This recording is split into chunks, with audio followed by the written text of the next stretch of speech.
Go ahead. Good evening and welcome to No Pride in Policing Coalition series of Abolition Pride teach-ins and to our first panel, Poetry Towards New Worlds. I'm Beverly Bain, co-founder of No Pride in Policing Coalition. Our tech this evening is Alessandra Jordan. I'll begin with a land acknowledgement. I want to take a moment to acknowledge that we are broadcasting from Toronto to Toronto on the traditional ancestral territories of the Mississaugas of the New Credit, the Anishinaabeg, the Chippewa, the Haudenosaunee, and the Wendat peoples who have stewarded this land since time immemorial. This territory is covered by Treaty 13, the Williams Treaties, and the Dish with One Spoon Treaty. We must note that the Canadian state has never upheld their obligations under these treaties. The very inception of Canada has been marked by the violent dispossession of Indigenous peoples and the brutal enslavement of African peoples. This colonial violence and settler colonial violence is ongoing to this day. We are gathering here today as part of our obligation to take care of each other, the land, and the creatures we share it with. Abolition Pride's theme this year is queer and trans insurgencies in the time of war, imperialism, policing, and militarization. Abolition Pride March and Rally, which will take place on the 28th of June at Grange Park, and is a collaboration between No Pride in Policing Coalition and Queers for Palestine, with support from some of our community allies. Please go to our website at No Pride in Policing Coalition for all the information on our Pride abolition events. Huge thanks to the organizing team of Abolition Pride, that is NPPC and Q4P, for ensuring that Abolition Pride takes place in the city of Toronto. Abolition Pride is a reminder that pride as a celebration of queers and trans was born out of protests for liberation and freedom from gendered, sexual, and socioeconomic and political oppression. I will now introduce our moderator for this evening panel, which is Poetry Towards New Worlds, very exciting.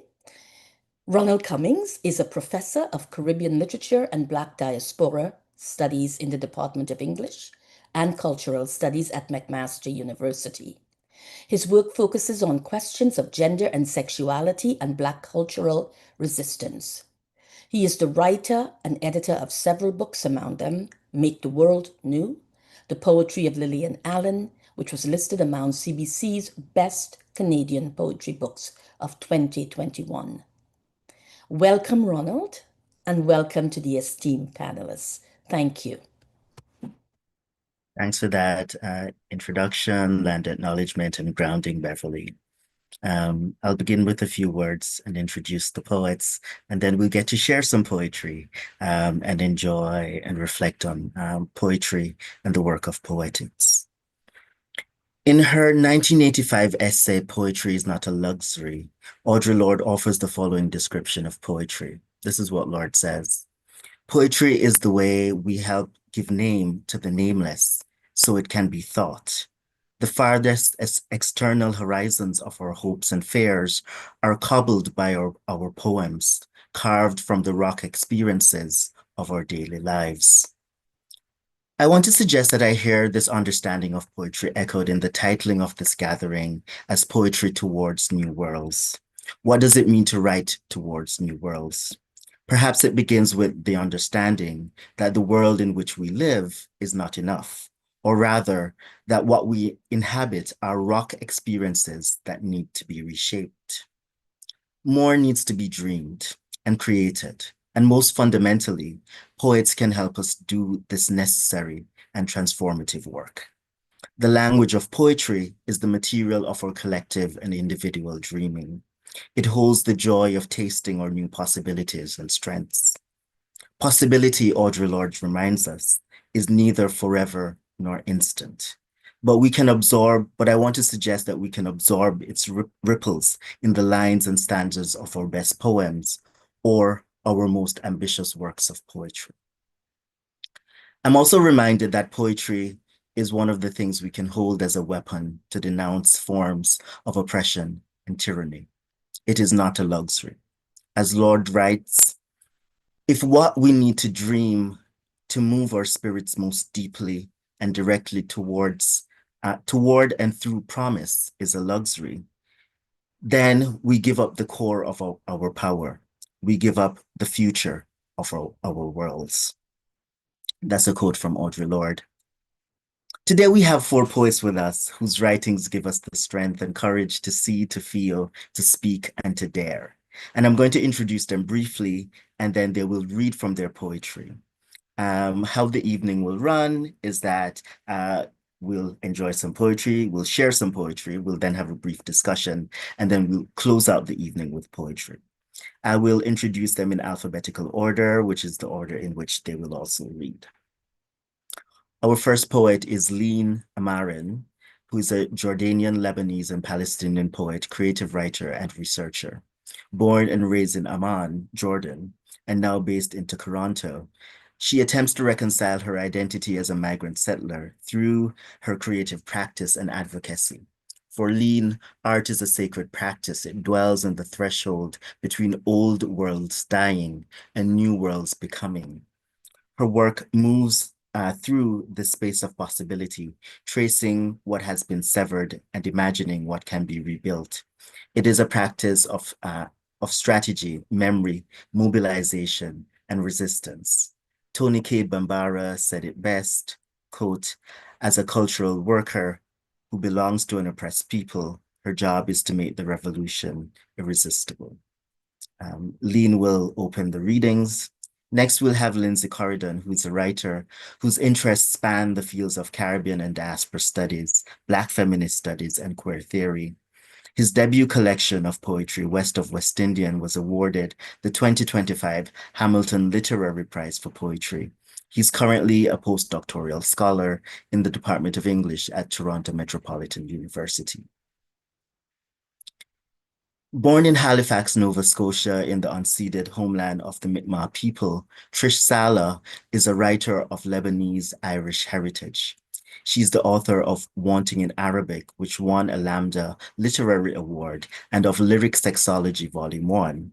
And Trish is also an associate professor of gender studies at Queen's University. Trish reminds us in the bio that she sent that no one is free until we're all free. Free Palestine. Arielle twists interdisciplinary practice, blends poetics and visual modes of creation to explore the realities and legacies of Indigenous and trans life and grief, exploring and experimenting through mediums such as textile, painting, performance, literature, and language. Twist is immersed in the legacy of Indigenous trans matriarchy. Those are our four poets, and they'll be reading from their works now. We'll go in the order of Leen, Linzey, Trish, and Arielle. Over to you. Hello, hello. Just want to make sure that the audio is good. Can everybody hear me? Just a quick thumbs up. Awesome. Thank you so much. I'm also just going to quickly apologize in advance. I've already given you all the apology, but for everybody else that's just joined us, my cat may just scream and try to make sure that she is also a part of this conversation. She is also for a free Palestine and all of our liberation. So I'm just going to quickly go ahead and jump right in. From the great above, she opened her ear to the great below. Wails of pain and sighs of grief. From the great above, she fixed her ear to the great below. Piercing cries and tortured screams. From the great above, she anchored her ear to the great below. Ashes and dust, demands for patience and promises of peace. From the great above, she steels herself to the great below. Fire and flame, no justice, no peace. Rage and fury, tears of anger and disbelief. From the great above, she laments the great below. With the morning come ashes and no relief. These days, the ashes don't seem to stop, dancing between us like a hailstorm of fury and destruction. every bit of dust lost to the wind like our screams only seem to echo into the abyss. With every new layer of soot coating my heart, I keep waiting for something to light the fire out there. I keep waiting for something to snap, for someone to rise. I can't remember the last time I slept through the night. This is the 5th sunrise in a row I've watched from this exact spot, each morning melting into the next. Looking out at the raging waves my body knows as home, but my eyes no longer recognize, I can't help but think how changed the two of us are now.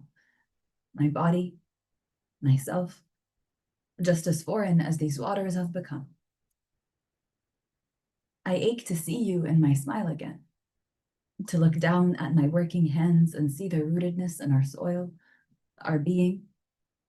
What does it mean when the wounds on my body now mirror those carved into our lands? When my heart shatters with every cracked cobblestone and home-turned rubble?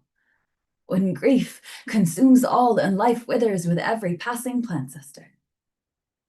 What does it mean when each tear turns dew on a rose petal? The sweet scent of jasmine swims through the air and grief turns momentary relief. When grief takes a breath and turns fire and fury.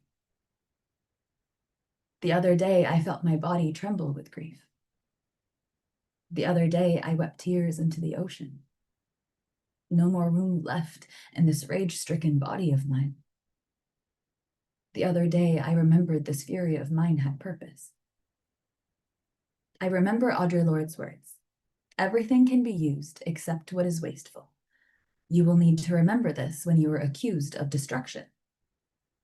I heed her warning, for they cannot understand that fire can breathe life when all they know is the all-consuming void of death, pain, and violence. For even our tears turn salt, mud, and creation. But they smile and their teeth turn jagged edges, sharp bloody steel, and misery. نحن نبكي ودموعنا تنسكب في قلب الحياة مثلما يتساقط الندى من أشبان الليل في كبد الصباح.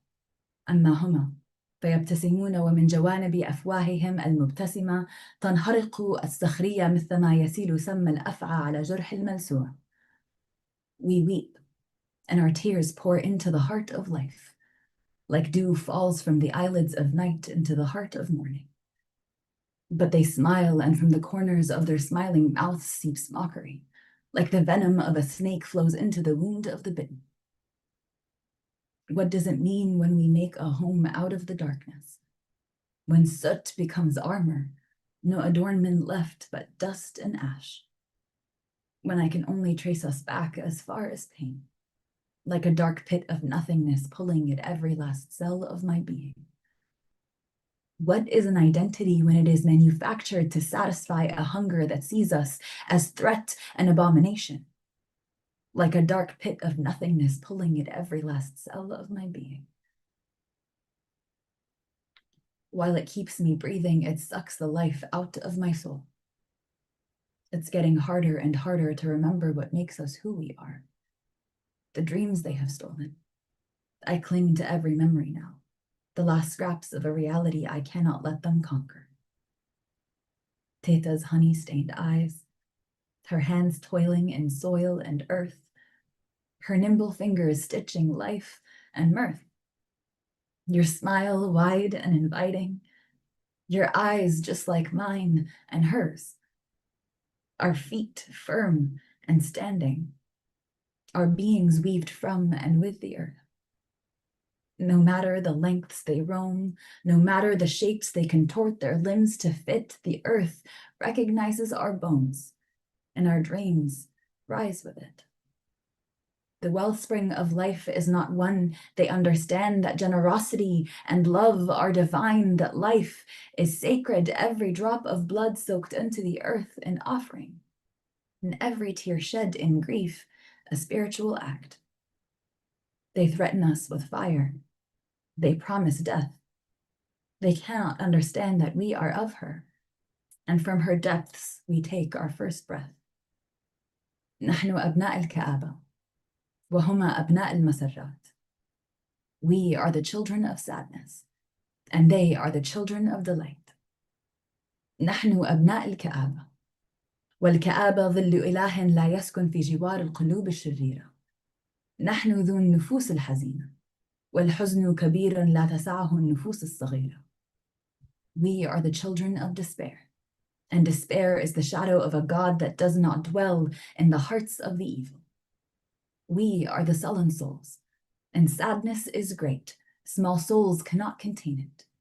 We sigh, and with our sighs rise the whispers of the roses, and the rustling of the branches, and the gurgling of the streams. But they laugh, and the fluttering of their laughter mixes with the crushing of skulls, the burning of chains, and the howling of the abyss. We are the children of grief, and they are the children of the light. But our grief is a bird, and a bird is not a stone, and she soars on the winds of justice, and we become the sky. نعم لن نموت. نعم سوف نحيا. ولو أكل القيد من عظمنا، ولو مزقتنا سياط الطغاة، ولو أشعلوا النار في جسمنا. نعم لن نموت، ولكننا سنقتلع الموت من أرضنا. نعم لن نموت. Thank you.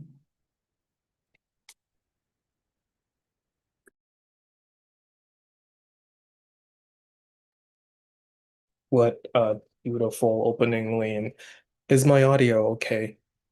Yes, thumbs up, thank you. To my interlocutors, thank you for the magic that are your words. To everyone listening, wherever you are, thank you for the magic that is your presence with us here this evening. So I'm going to read from my first collection, West of West Indian, and it's a work that is about queer Caribbean and diaspora worlds then, now, and tomorrow. I'll read a sequence of poems. Bellow into the wind all weakness, rooted in the fears of an overbearing society, the ones that rob you of your femininity, a country that drains you of your fierceness. Let the current take with it the burden of your ancestors, a toll taxed with the memory of a nation struggling to accept that which is sown into the land, into the cane, into the coffee, into the cotton, into the sweat dripping down the forehead of your great-grandfather who tried to love a woman in the hopes that he might outrun his queer transgressions. Feel the air lift past you, the disquiet of your auntie, the one who would visit Trinidad to indulge in her female friend, the companion who never earned a name, a face, her body bursting with affection of the flesh. For your auntie who preferred tank tops and cargo shorts and flip-flops, paired with alluring red lipstick and a full face of makeup. Auntie's own tiny rebellion against the unsympathetic consciousness of a region denying her embeddedness. You are in the sky now, between the earth and the stars, free to write your own history of desires, able to make love to your partner in all three spaces, below the earth, above the sky, between the stars as they ravage you, as you delight in him, as all five bodies devour each other. We unmute history with every touch, every sigh, every tear, paying homage to our decadent ancestries. Teach Judith Butler about my struggles, miss. Fanon might just write to you about my encounters with potions and pyrotechnics, a philosophy of alchemy, runes indebted to winter and her disassembly of monsters, woman wizard conjuring remedies atop somewhere above Cuba and Jamaica.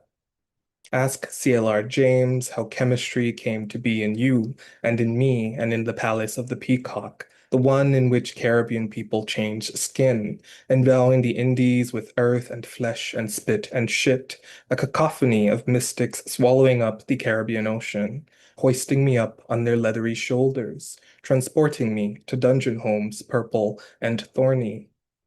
Like love in a Nalo Hopkinson dream, my dancing with the brown girl is Gleason's natural poetics, magnetizing inside and outside of the ring, a breath on the wind that carries new wayward meaning far away from that tragic vestibule. You know, that place where epistemology once knocked boots. The river down the bayside still speaks of this melee. It bust the dam again, spilling onto the pages of the clerk's blue ledger, a tattered horcrux sending a tingle down my wedding finger, some kind of juju meant to remind me that yes, magic realism isn't really real realism at all.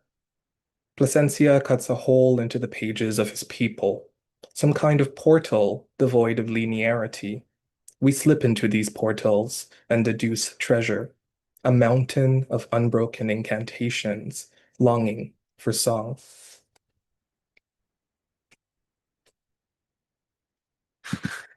Never remember the colonizer washing up on our shores from galleons tainted with goods, the generative treasures, £1 in exchange for generations.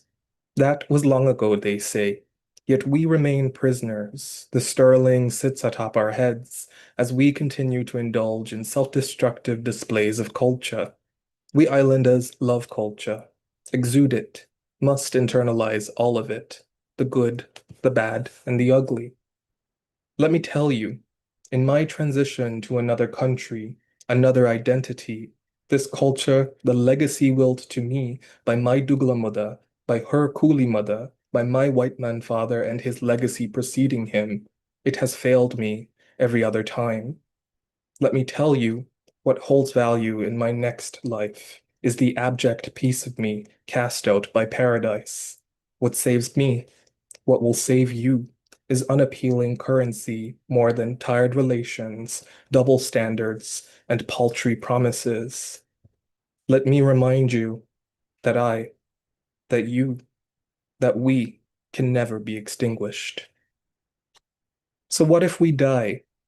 We will disintegrate, and the land will be nourished. Seeds will burst forth as weeds, hungry for sun and air and life, the inhabitants of volcanic soil free from civilization, as we nativize the globe. Thank you, everyone.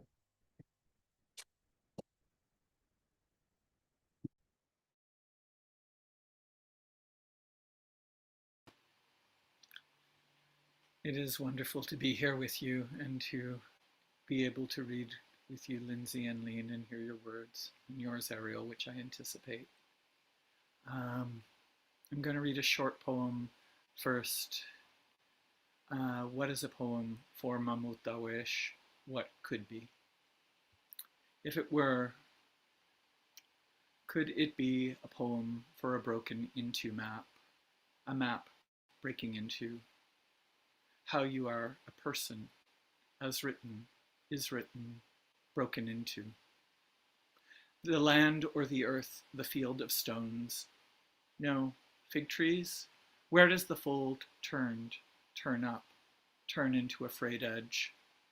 They seek to discover how you are a person, how you are as a person may be unwritten. They're ripping at tears, fray, behind a word for fabric, behind the word for hubs. Warm bread in your mouth, light curving under and into. A sun-yellow taxi, stopped there, how long at the border? What is this border? What border? Ink curling under, into. By fiat, ripping away this layer of world, ripping it down. You call out an I, and I the sky.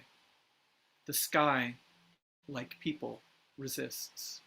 The sky, like sky, does not know, does not wish to be ground down. The sky, like sky, will not be pulled low. Though they raise earth and boil air, drop fire, and try to turn all to stone, from where sky was, meant to be. Light carving people under and into, ink carving people here into a poem.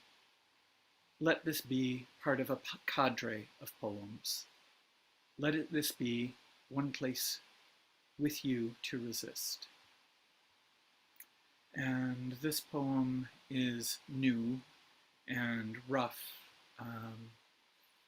so I invite you to hold it with as much tenderness as you can muster.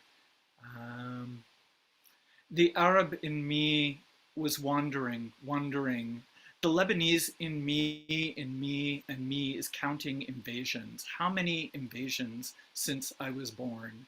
The human in me tries to hold true to Fanon's human. The human in me is grieving but cannot yet grieve. The Arab in me is dysphoric. The diaspora in me is mixed. Zatar, kibbeh, fish cakes. The diaspora in Halifax seemed so conservative growing up. The Irish in me is proud of the Irish who stand with Palestinians. The Lebanese in me is enraged at Lebanese who do not stand with Palestinians, down with Aoun and all those complicit with the invasion. The Irish in me knows colonizers can be defeated because they have been defeated. The Palestinian in me does not yet exist, but I carry her for the future. The settler in me fears capture in my complicity, knows the Irish diaspora grew into white settlers, cops. The unsettler in me wants a word that means race traitor. The materialist in me knows it is not that simple. It is material and requires a campaign of continuous and total destruction. The bourgeois in me is a trap, not the good kind of trap, but carry her for a future life. The trap in me is virtual, is owning a phone, a debt to a bank, a home. The debt in me is fear of death by boredom in the end. What a lazy thing to fear. The fear of death in me is lonely and eager. The poet in me declares peace, though I can only think now of the peace of destruction of our enemies. We have enemies. The psychoanalyst in me is melancholy. The melancholic in me wonders how many wonders, how many loves wander within me. The poem in me, unborn, born to be unborn. The unborn in me, a lost child. The children of my loves, who sometimes I dream, are from the dreaming realm. The words unspoken in me were spoken by an old friend, Julia. I'm sorry that in the past I treated you like Cassandra. And Crazy Jane in me is from Rachel, the psychotic in me who is foreclosed by a medical history, the transsexual in me who is made psychotic by a transsexual history, a medical history. The transsexual in whom I am not psychotic was spoken by Daniel Paul and Freud and all those who came after. The future in me stolen from Stations of the Cross. The Easter in me reading Attell's Apocalypse and Ginsberg's Kaddish. The poems in me have read How I Have Eaten a Pepper So Fiery, have read me, have eaten me. The ideologue in me never wanted to be one. The unsettled settler in me wants a word for race traitor, for settler, for burner of boats. The America in me is small, a lie, and America wants to explode, explore. The Beirut in me is in the sea, is the sea. The sea is Atlantic in me, is El-Bahr, El-Abyab, El-Mutawassik. The Atlantis in me is an old and cold dream rising like Crete from the waves. The sea in me is gushing like coming at the end. The desire for ruin in me is the beautiful girl in me, is the mistake in me between love and becoming, is how we begin the usual thing of having a sex or being. The memory in me of beginning. The mother in me, the siblings and cousins, the father in me, act. My love for you is never done with being born. My enemies, my hate for you is as old in me as you are. The queer in me, the knife in me, the war in me, the knife in me. When will I pull it out? When will I take it up? The woman in me is never done with being born. The body is the story of being in me, the story of the body of the world in me, heedlessly loving, becoming inflamed. In what we were told before we had bodies, that we were headless, demanding justice. Thanks.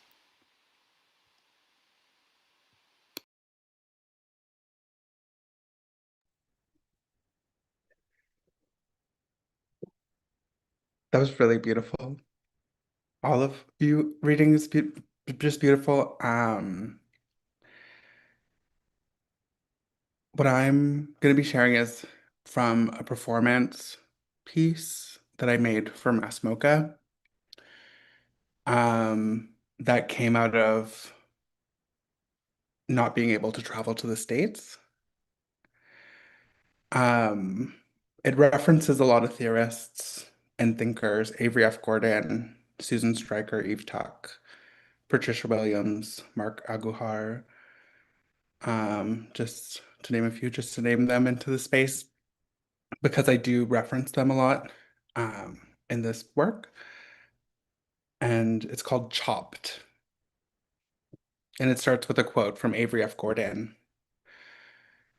When fear of loss gets the better of what could be gained, what does it mean for a country to choose blindness as its national pledge of allegiance? Choosing blindness has serious consequences for us all. We've been chopped, disembodied, cut from the category, left scattered beyond borders. Entry is denied, safety is removed. How do we interrupt? How early can our haunting begin? This is our resolution. Our aim is not to change your understanding, nor is it to guilt you into offering us our humanity back. We are already specter, crying from outside of the club. We have become the residue of your decision to close your eyes, so you give us no choice but to ring in your ears. Our offering is an alchemy rooted in phantom making. We are fueled by expunction and disfiguration as you rewrite our intentions into malice, into perversion. For this, we find no more reason to mourn our opposition to you. We never wanted to haunt you, but we will. We must. We must. We must. There's a power in this room. And though I may never settle my brown, broken body into the floor like summers past, I reside here. There's a power in this room, and though I am eradicated from view, you will continue to step around me, step into me, let me into you. There's a power in this room, and though I cannot feel these garments, you see flashes of my mouth devouring, hear me in the walls screaming in strings. There's a power in this room, and though you continue to cut, to cleave, to chop, you just make more of me to spread, to leak into the porous parts of you. There is a power in this room, and though I am disembodied, imperceptible, out of view, I am weaved into atmosphere, sewn into your lungs, and I am never leaving. Notoriety is a gluttonous desire to know, to come to be known. Even now, you are still uncovering how little you understand, how little you are understood. Now, how does that make you feel? A rupture, like a knife through soft belly that gives rise to a spilling across hardwood floors. I seep in the lucana between planks of maple staining the space we cannot reach. You will never be rid of me here. Take this warning, promise, threat, wish, hope, haunting, gift for what it is. A reminder to never forget that blessed are the beloved who we cannot describe. I call to my sisters, the living, the dead, the supposed lifeless, to join me in this spectral undoing. It is time to wrong the wrongs, to confront the horrors they wish to evade. We will not be removed. Amen.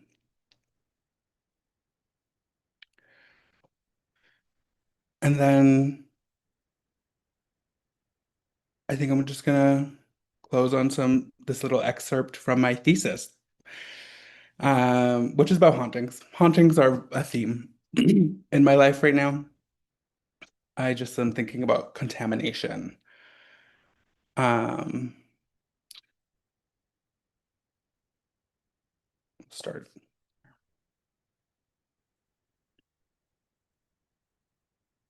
Most days, I am preoccupied with a burdensome mind. I am tired mouth and tired hand, my hair braided for ease, my bed unmade. A ghoul has built a nest in unfolded laundry. Softness has invaded every inch of my skin. There's a skeleton under an overflowing body, a warmth like radiator, proof of life. Her thin, bone-like fingers tucked under belly, his breath cold against nape, sitting on neck, shoulders round towards chest tight. Perhaps fear should reside here, but I long to be held even by ghoulish grasp. It's the start is never the beginning. There's always a past that evades notation. A voice can only speak so much. I've developed a rasp, my chords scarred. What a gift this silence has been. Alas, I am called to once again be monster, divine omen in its etymology, a tool I use to find truth in language. You will notice it throughout. This is a manifesto of contamination. I do not know the question I am asked. Sure, we will find answers. Ed once asked me, "What is it that you want?" I replied, "After all of this time, I have only found what I do not want. Sometimes it is better this way." Everything I read must swirl in my mouth like poetry, which is to say that I look for love in everything that enters me.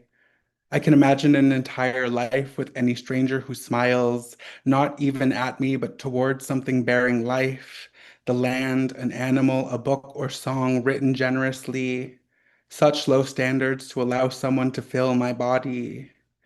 My therapist explains that it's not just me that is desperate for connection.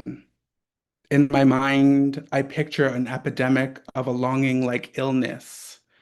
I hope for a world that is as sick as I am, though I don't think hope is necessary.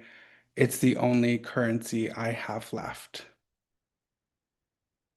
Thank you. Wow, thank you all. Um, those readings are really beautiful and powerful and stirring. I was really struck by just the echoes and the ripples, across the poems, as you read. So we're going to have a brief conversation, and I encourage the folks who have joined us on YouTube to drop questions in the chat that might feed into the discussion and the conversation that we're having here. But I wanted to begin by asking each of you to perhaps talk about some of the urgencies that sort of shape, uh, the poetry you're writing right now. What does it mean, or what does it feel like? What does it look like for you writing poetry from the ground of the present? Who wants to go first? Maybe Trish, we can begin with you.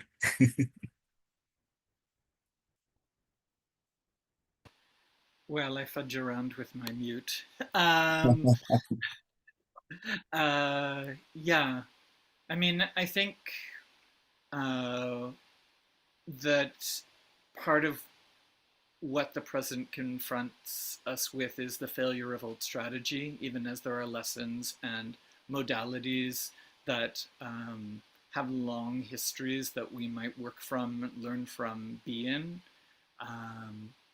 But it's always a question, is it, your own old age or the old age of the world? But my approach to politics is necessarily different than it was 20 years ago or 30 years ago.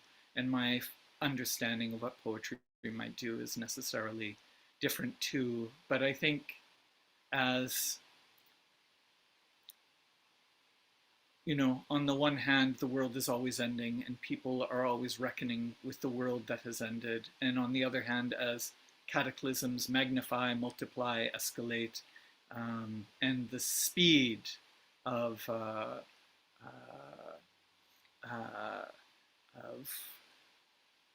of fascism and global imperialism accelerates as an open force, declares itself an open force.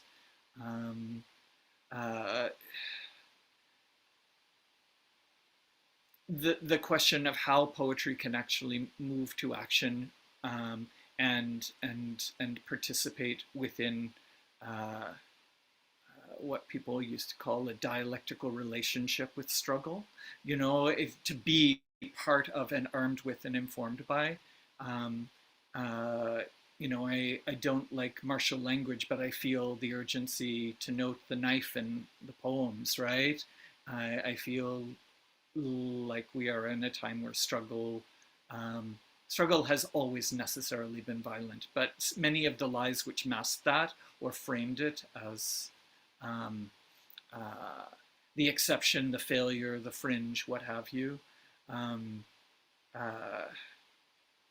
the apparatus which supported those lies no longer bothers to support those lies because it's too busy trying to destroy the world and destroy us in it. So how does our poetry meet that moment, you know? I would say those are some of the things. I mean, Palestine, Kashmir, Myanmar, Lebanon, Iran, all across Turtle Island, and the lie, you know, always being buried and always, you know, exposing itself. Yeah. Other people? I'll jump in here and say very quickly, as shitty as things might feel on a daily, for me right now, and as long as I can remember actually the last couple of years as a writer, as an emerging writer, tenderness as capital is something that I'm constantly thinking about in the work I'm doing, but also in the life I'm trying to make and in the relations I'm trying to cultivate with people around me. So poetry right now for me, first and foremost, writing for me right now, first and foremost, I must lead with tenderness. And so it's a daily struggle against all of the other struggles that we are navigating already to remind myself and to practice tenderness in a way that is legible, that is translatable to myself and to the people around me. So we want to do this work together of taking care of each other, but you also have to ask yourself constantly, how do you translate that work into something that is legible for community, right? It's easy to say, I'm going to get up, the world is shit, and I'm going to do what I can to take care of the people around me. But how do you actually do that work in poetry? Like, it's such a amorphous thing, I would argue, that ultimately it comes down to what are the small instances, what are the small repetitive instances that shape your daily life that allow you to connect to the people around you through the poetry. That's where tenderness emerges. And so that is a practice that I continue to sort of remind myself of and to hopefully translate in the work that I'm doing today and hopefully tomorrow as well. So tenderness is my contribution. You, Arielle? Yeah, I kind of like to mirror Lindsey. There's like this, I kind of like have spent the last couple years thinking about my role in terms of like resistance or um kind of like community. And I've been thinking of like community through this lens or metaphor of like a garden. And like my role now in like my 30s feels like a flower. Like I feel like I spent so long being a thorn and rage has its place in my life, but it has taken a lot from me. So I I think in like this new kind of ecology, I'm like, I need to be like a flower, something soft, um, something honest, something brutal in its like kind of beauty. And in my framework, poetry is a methodology. It's not like a medium or a genre. It's in everything that I do. It's kind of like how I love. It's how I speak. It's like what I want to see in the world and what feels the most reflective to me. And in this framework, I think of like the etymology of poetry, which is like poesis, and that just means to create.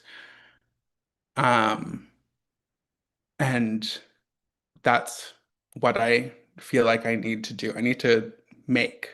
And somewhere that has to be enough, at least for like where I'm at right now. Thank you. Lean? I think a lot of my thoughts very much echo everything that's already been said. I think in many ways to kind of bring us back to how we introduced the evening to begin with. I think the one thing that kind of sits with me is, as Audre Lorde said, and poetry is not a luxury. I feel, therefore I can be free. And I think that that is the key part of it all for me. I think as somebody with Palestinian and Lebanese heritage and identity, I think the current moment feels particularly necessary for me to be able to feel.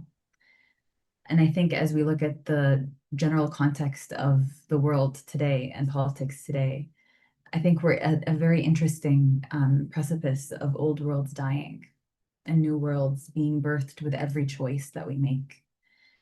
And I think that as poets, as artists, our job is to help people imagine new worlds, especially when so many of us have been maybe blinded by the worlds and systems that we've been brought into, that we sometimes are unable to even imagine an alternative, to even imagine what justice or liberation or a world birthed in justice and liberation might look like. So I think for me, that's really the urgency that I feel. And I think in that same urgency and understanding that we are in that space, I've been really rooting recently in a lot of ancient wisdoms from the Levantine and Canaanite region. And a lot of that indigenous wisdom that I've been really seeking and sitting with is the wisdoms and lessons of the stories of resurrection and rebirth. And what I appreciate about the ways that these stories of resurrection and rebirth are told in our region that maybe differ from the way that we understand them in the West is that it's not about triumphant transcendence. It's actually about staying with the dying. It's about being able to encounter the underworld and being able to bring the knowledge back from the underworld to be able to remake the world anew. And I think that's really where I sit with that. And when I think about the tenderness that you mentioned, Linzey, as well, and everything else everyone else said as well, I think that is the job of poetry. I think even in thinking about some of these indigenous stories, I've been thinking a lot lately about the story of Inanna. I really invoked a lot of her story in the piece that I shared with you earlier too. But in Inanna's descent, one thing that actually sticks out to me a lot, and I've been thinking a lot about, is actually not Inanna's role in this, but the role of Ereshkigal, her sister, who kills her, but also the role of the Gala, the genderless beings that come to save Inanna. And the way that they save Inanna is actually by mirroring Ereshkigal's grief. They're not there to fix her grief. They're not there to fix the pain. They're there to allow the space to be felt. They're there to create a space for that grief to be felt, to be mirrored, to be witnessed. And that's what brings about that rebirth, right? And so I think that for me is the urgency I've been finding myself coming back to a lot. Thank you all for those reflections. And also to say that, if folks have questions for each other, we can ask those and we can pose those as a way of holding the space of conversation. One of the things I kept coming back to as I was listening uh, to your poems was the question of language. Um, Arielle, I think you had the line, there is always a past that evades notation. Um, Trish, the repetition of wanting new words, that you echo in your poetry. Lean, the way English seems to fail as the space to hold, the bounty of expression. Um, and Linzey, the sort of like thinking about a genealogy of writing, Fanon Winter, that question of language, how it holds us, but also the need to push it, the need to think about its limits. I wondered if we might talk a little bit about working with language working with language, but also working between languages and across language, for each of you, in your writing.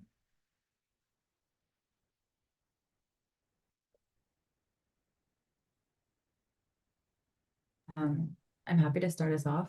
I think just in Go terms for of it. my own experience with, like you said, English failing. I think for me, I will say that maybe another interesting layer that adds to why I often feel that English fails me is that I grew up in Jordan, but I grew up in a very colonized manner. I went to an incredibly colonial school where I was actually not allowed to speak Arabic. It was considered a foreign language on Jordanian soil. And so my mastery of the English language is unfortunately stronger than that of my mastery of the Arabic language. And for me, when I find myself seeking the depth of Arabic and the poetry of Arabic, it is a form of protest and refusal. It is a challenge and a very intentional challenge. But it is also a reclamation. And I think for me, when I think about language generally, I think that the words that we speak are very powerful. And I do apologize. I'm going to probably be coming back a lot to the myths that I've been thinking of a lot recently, but a lot of the myths and stories of resurrection and rebirth from our region, whether it's the story of Inanna's descent, or Isis and Osiris, or Isis and Osiris from ancient Egypt, or even that same legacy that continues with Mary and Jesus.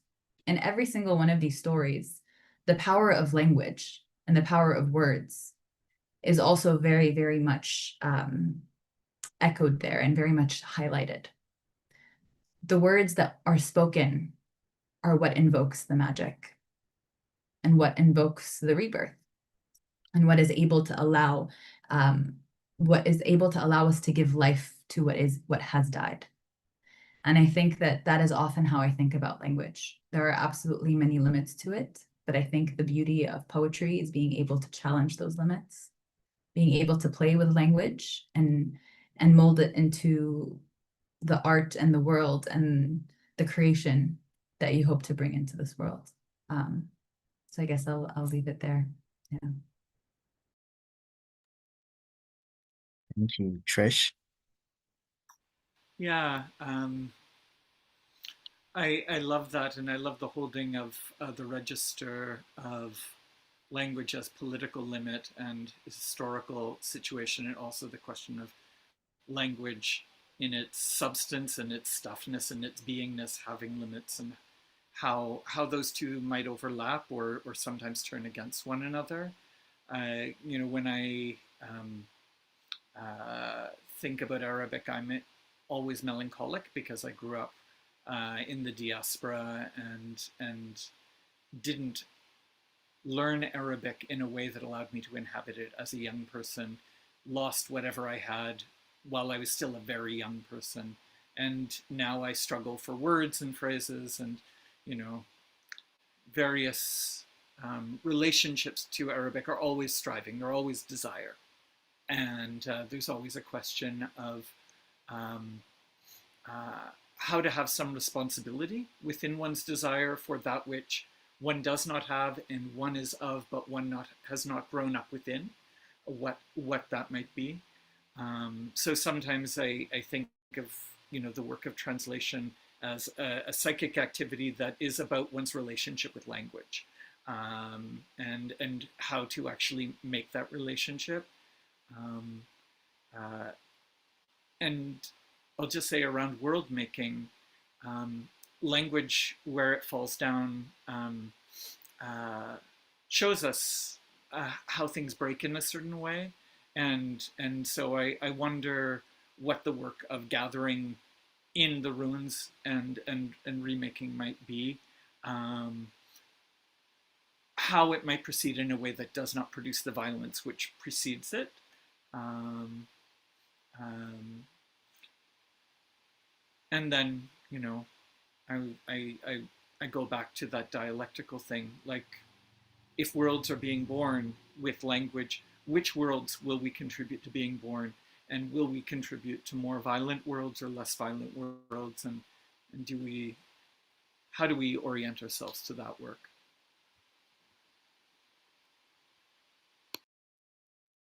Yes, Arielle.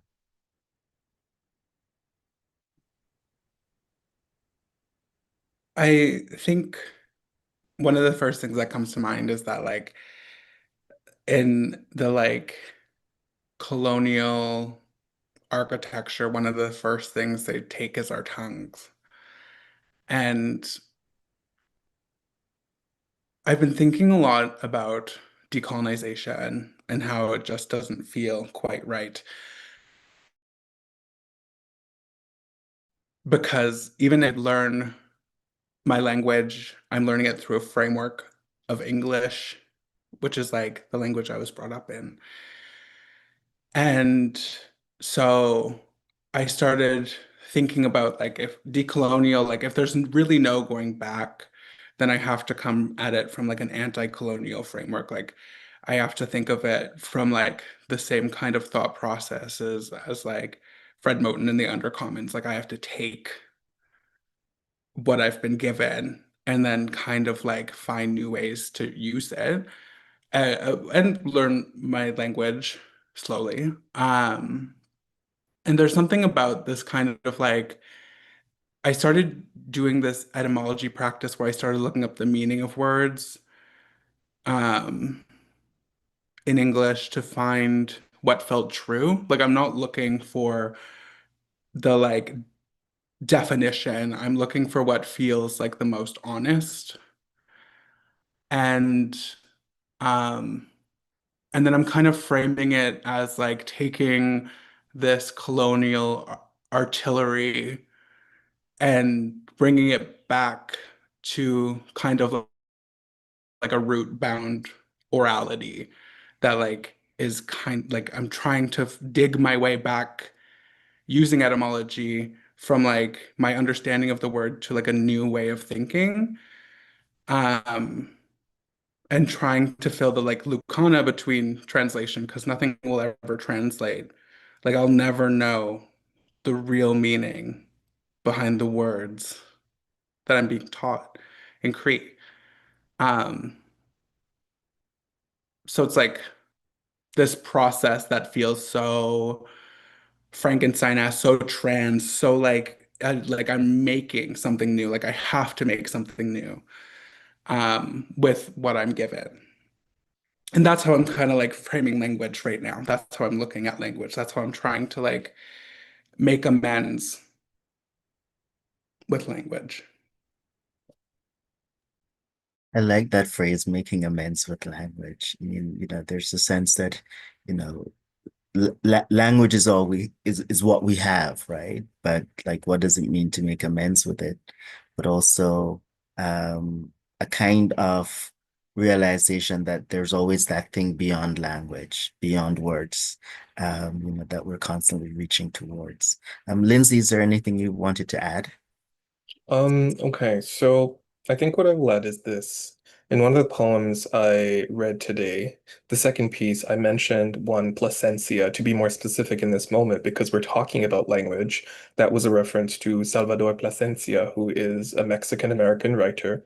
He has this wonderful book called The People of Paper that I read many years ago in my undergrad, and that book changed my life.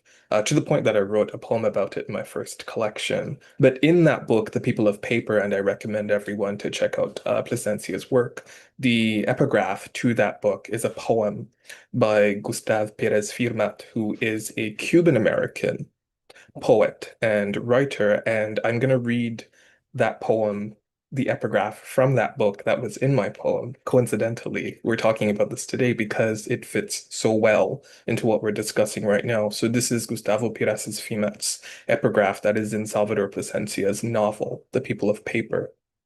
The fact that I am writing to you in English already falsifies what I wanted to tell you. My subject, how to explain to you that I don't belong to English, though I belong nowhere else. And that's the poem that introduces that novel. And so for me, on this question of language and trying to navigate that from a queer Caribbean and diaspora context, it's a two-pronged approach at all times for me. The first prong is, as Pires Firmat sort of points out in his poem, the fact that I'm talking to you, I'm communicating these stories, these narratives, these ideas to you in this colonial language, to begin with, means I've already failed in a sense.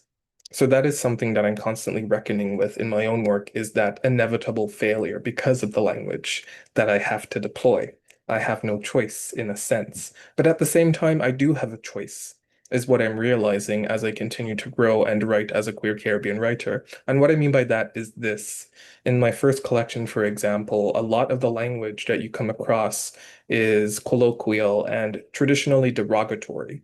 Like, it's a lot of language that is used to disparage queer Caribbean people.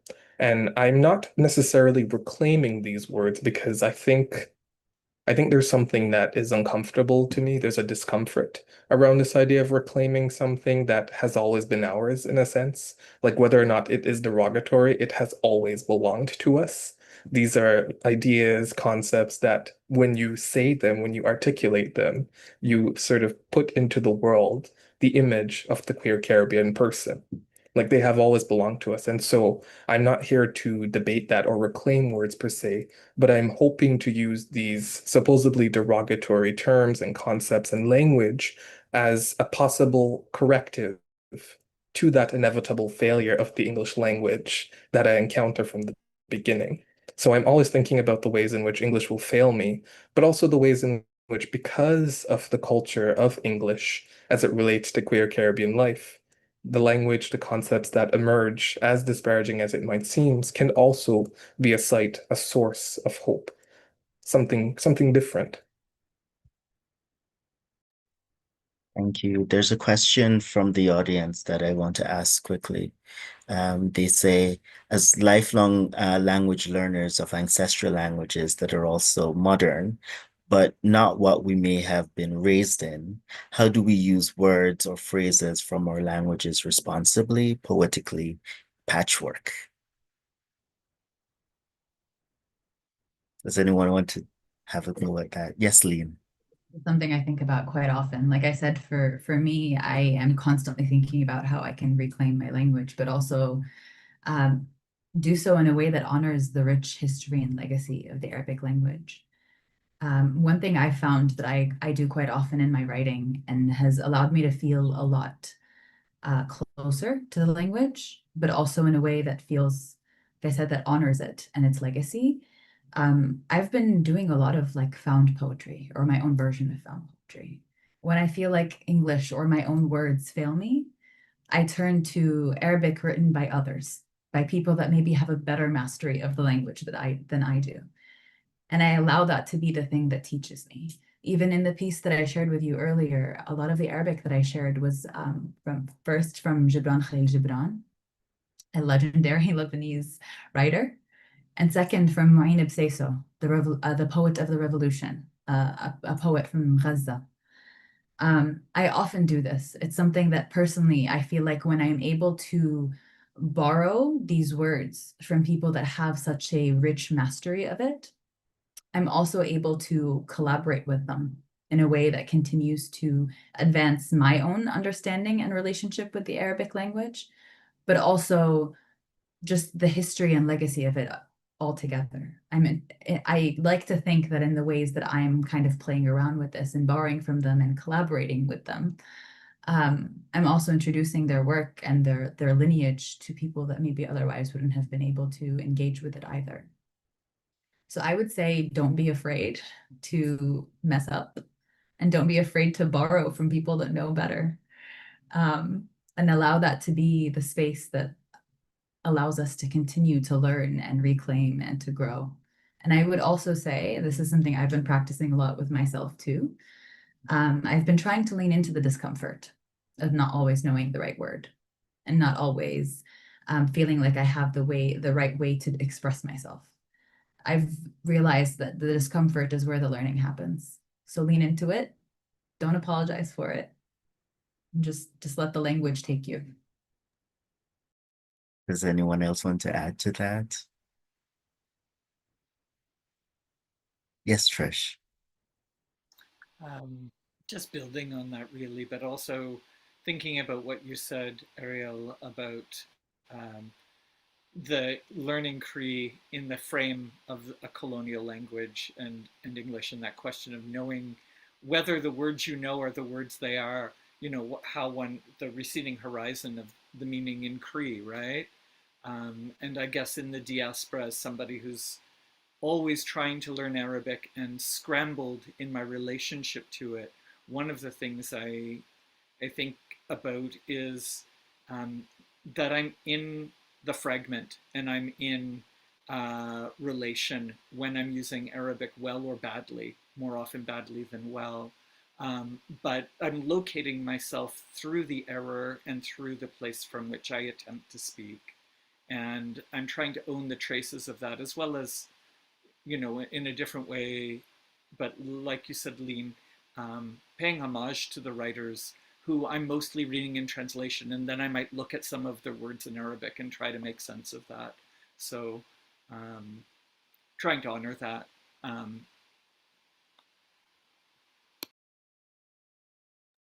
Thank you. Anyone else? Yes, Arielle.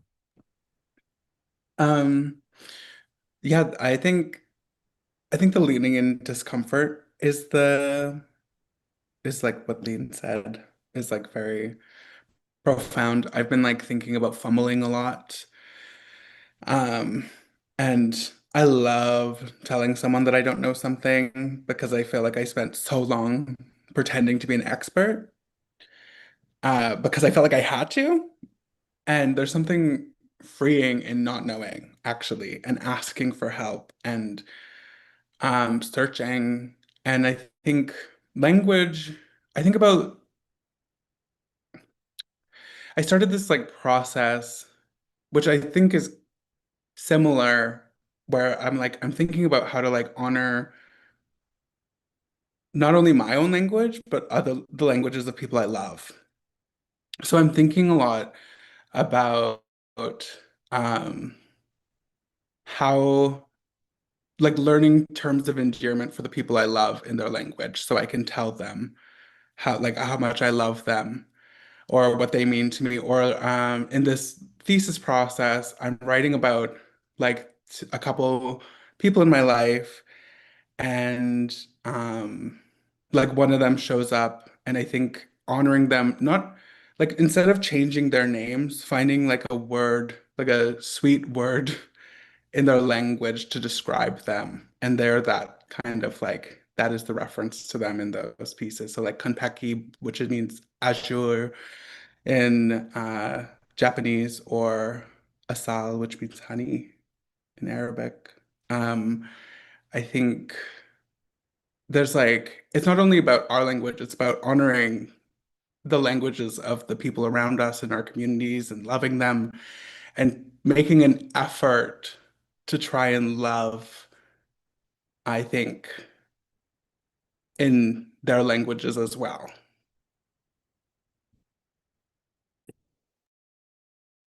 you. Lindsay? I think everyone has summed up quite well what I was thinking about. The only thing I will add is this. Lean uses the word discomfort. Like we've been talking about this, responding to this question about language through the language of discomfort, but I like to think of it through uncertainty. And unfortunately, I think when we talk about poetry, when we do poetry, a lot of people, a lot of readers come to poetry looking for answers, looking for concrete solutions. But I think what poetry offers us is what language, as slippery as it might be on, on most days, what it offers us is a space for us to sit with that uncertainty, right? To sort of realize that the uncertainty itself could make for a foundation, could be concrete in its own way, and can hopefully help us build something in collection with each other, like on top this new uncertain foundation. So the uncertainty, the discomfort is more generative if you allow it the space to actually unfold as such, is what I would say. Thank you so much for that. So I think we have like around 15 minutes of time left. And I did want us to close out with some poetry. So I'm going to ask each of you to read another poem. Um, but I also want to perhaps pair that with a question. I think about this work of poetry towards new worlds as a collective endeavor. Who are you reading? So maybe you can also, share the name of a poet who's inspiring you, who's also part of this journey with language that you're engaging with, and then read a poem. I thought we might go in the reverse order. So begin with Arielle, then Trish, then Lindsay, and then Lean in terms of going out. So Arielle. Um, a poet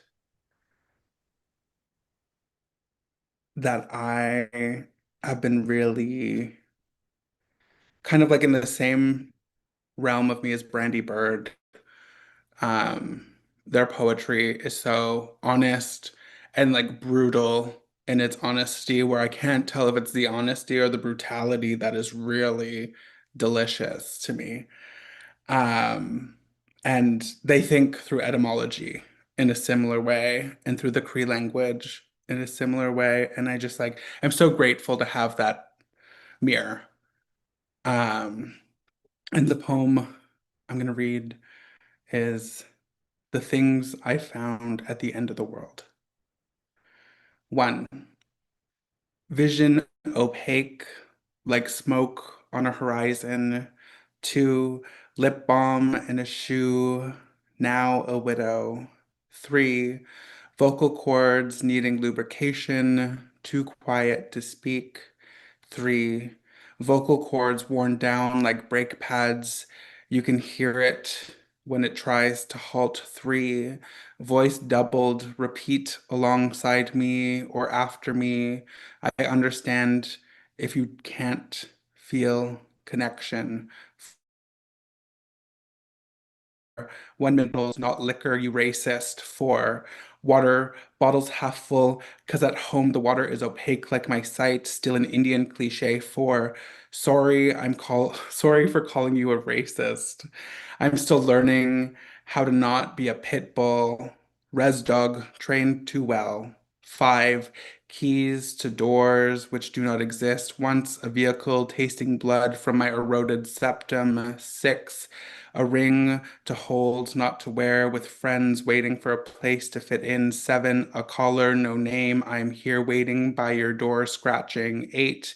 An AirPod, haunting static, an earring of sorts. 9. A ghost, no skeletons, a wardrobe of ghouls. You might need me to be. 9. An outfit. There's no use for dressing a specter in isolation. 10. Love, not questioning the love. It's the finding I'm unsure of. 10. I mean, I guess it has always been there. Maybe I just found a way to let it be. 11. Ease. It's not easy though. It isn't hard either. 12. Forgiveness. Not for me, but for them. How will I know? 13 pads of hair tufted by time next to coins and crumbs. 14 an old coat barely fits without ambition or ego to fill the space. 15 a manuscript intertwined with mine. I've had a hard time teasing us apart. 15 funny, not really, even in that vaporized, unpublished, and untouched, and unread, and unknown. 15, there you are with me, unfortunately. 16, regret for lying, which is to say, regret for telling you how I feel when I cannot trust how I feel. 17, a broken phone with all my old contacts, expired makeup, memorabilia for melancholy. 18, a word written on the edge of my wall, tyranny, oh, I mean tranny, a Freudian slip. 19, poetry on popcorn ceiling, cracking and flaking. 20, hope like dust on the blade of a fan in movement. I don't clean it. I have a hard time letting go.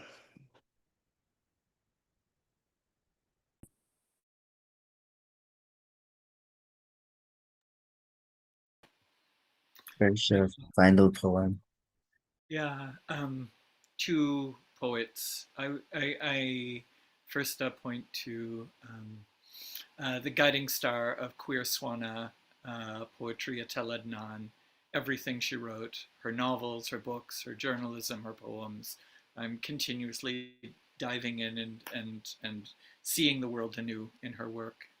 And to a younger poet, Rawan Mustafa, who won the Atel Adnan Poetry Prize a couple of years ago with her book Umbilical Discord, which works with the Zokrat Archive in Israel. The recordings of the voices and stories of Palestinian women fleeing the Nakba and multiple journeys through Syria across waters. And her own family history. So her book Umbilical Discord is well worth spending time with. And this poem is called Insurrectionary Conditions. Washing dishes in an empty square. Who doesn't fear the police? How do we know to recognize who are the police? Blindfolds and their victims. Ya Albi, you were an astrologer in those names. Ya Ismi, remember where you put hearts and names together. You should fear the murdered dead. They will appear, devout and unperturbed, as born and born again. Prayer's prerogative is like Papa, oh, to be nowhere. In evidence, but oh, to heat your cheeks, wet them. Home, taking yours for theirs. Try to destroy my heart. Try to destroy all our hearts. Memory adores your sharpening knife. Clouds disappear in apples, their green foreboding. Is it not time to lay to rest the specters of tourists?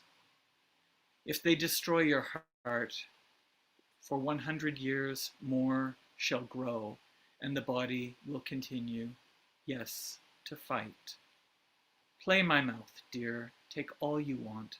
Austere or lurid, I'm pitched low. To die, all you want.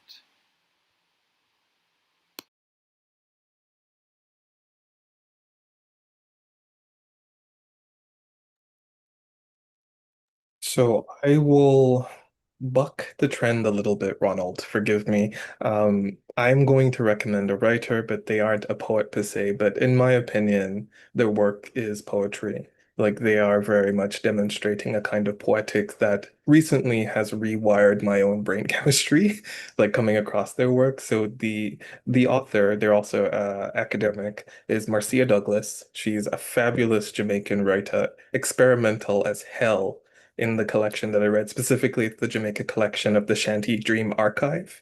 Like it's a work of sort of eco spiritualism, Caribbean eco spiritualism, which is wild to just articulate to begin with and describe as such. So I really do encourage it because she does some really magical stuff with language, but also with text in general in that collection that has really transformed how I think about what poetry can look like, how we present poetry to the world. So Marcia Douglas's work is something that I encourage everyone to engage with. I'll try to read a shorter piece. I'll read The Favorite Child in the collection, as I like to think of it. It's called The Shape of Love. Where I come from, the sea caresses fresh waters. It summons passageways, symbiosis, collecting our ugliest regrets and storing them, an endless record of the living, a constant reminder of the dead, the promise of togetherness for all eternity. This is a story both old and new. They say we are trouble, unnecessary problems. I say to you, we are love, autarky, and violence. Where I come from, funny men self-select, free to self-immolate, a rum bottle in one hand, fractured desire in the other. How easily misanthropes slip into old ways, into belief that we couldn't see stars, even though many of us are ablaze, the pages of our lives lit up, anti-man, no biblically secular. It is always the powerful, charged with recording melodies, who right us wrong. I am arranging a perpetual song, one sustained by fortissimo bridges, and refrains syncretizing belief. You see, I'm unlearning cycles, rhythms and silences of remembering how to speak, how to smile, how to frown, how to be proud of the twist in my hips, the glow of my skin in the shadows, how the pressure of my voice echoes into centuries past because of these words, the miracle of becoming embodied flesh and power.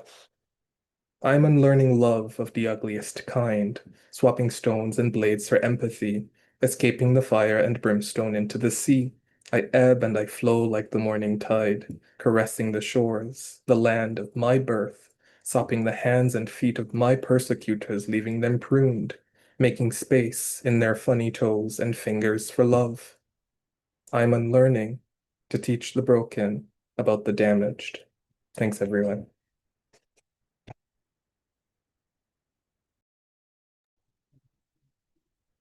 Thank you all so much. All of this has been so stunning. I'm so honored to be able to be a part of this conversation, but also to hear all of your beautiful words. As far as poets or writers that I think I've been sitting with a lot recently, or turning to a lot recently, the first I'll share is actually also not a poet, but her name is Leila Ferrali. She's a Lebanese herbalist and culture worker, and I've been turning to her book, The Land in Our Bones, almost daily. I find it to be a beautiful, beautiful book, and a wonderful way that I'm finding myself kind of reconnecting with my lands, even in diaspora. Beyond that, I would say some poets that I find myself turning to a lot, I would say, is I often find myself turning to the legacy of resistance poetry from Palestine. From Fadwa Tuqan, Mahmoud Darwish, Mouin Bseiso, who I referenced earlier, to contemporary poets, including a very young poet from Gaza named Haidar Ghazali, whose work is absolutely haunting and so stunning. And every time I see something he posts, I get so excited, and I would highly recommend that you engage with his beautiful words as well. As far as the piece that I'll share with you guys today, given the conversation, I'm actually kind of inspired to share this piece. This piece is actually my first published piece, and it's a found poem of sorts. So I thought, given our conversation, this felt appropriate to share. I just want to quickly acknowledge all of the writers that I do borrow from in this piece. Rafif Ziyadeh, Nayar Wahid, Susan Abu Hawa, and Mahmoud Darwish. اسمحوا لي أن أتكلم بلساني العربي قبل أن يحتلوا لغتي أيضا. Allow me to speak my Arab tongue before they occupy my language as well. Allow me to speak my mother tongue before they colonize her memory as well. I am an Arab woman of color, and we come in all shades of anger. All my mother ever wanted was to see her children thrive. So she gave me the burden of a colonized education, the pain of losing the magic of the first sounds my ears had ever met, the grief and mourning of the loss of poetry in every exchange. You see, she knew. She knew what would await me. Immigrant, You broke the ocean in half to be here only to have been met with nothing that wants you. I am an Arab woman of color, and we come in all shades of anger. And so I went to school, a world where an utterance of the music that birthed me sent me to detention, a world not unlike the one I occupy today. April 16th, 2016, college student booted from Southwest flight after passenger heard him say, God willing, in Arabic. My mother knew. So she gave me the gift of pronunciation, the opportunity of seamless assimilation, opening the doors of civilization. I land on the soil I have been taught breeds freedom. Where are you from? Wow, but like you speak so well.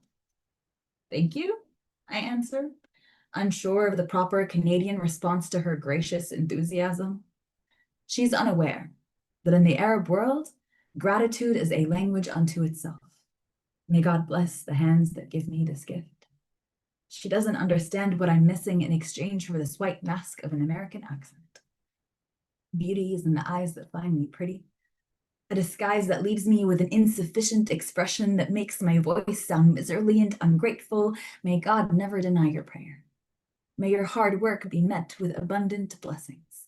And so on, an infinite string of powerful, prayerful appreciation. سجل أنا عربي. Write it down, I am an Arab. أنا اسم بلا لقب. صبور في بلاد كل ما فيها يعيش بثورة الغضب.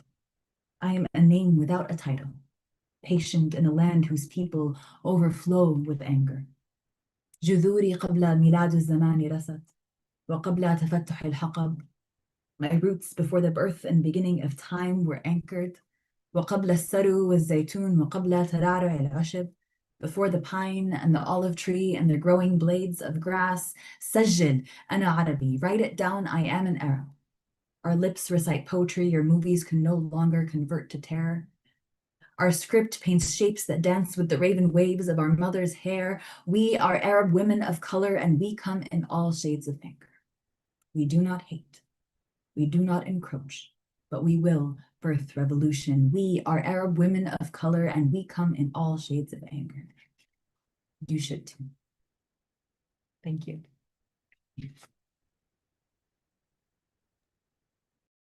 Thank you all so much for your poems. Thank you all so much for sharing the space. Thank you all so much for the conversation.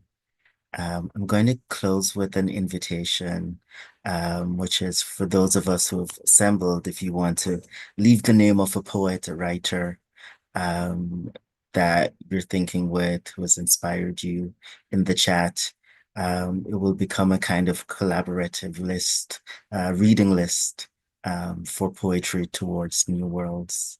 Thanks to Alexandra Jordan for the tech support for this session, and to Beverly for inviting us all, Beverly Bain for inviting us all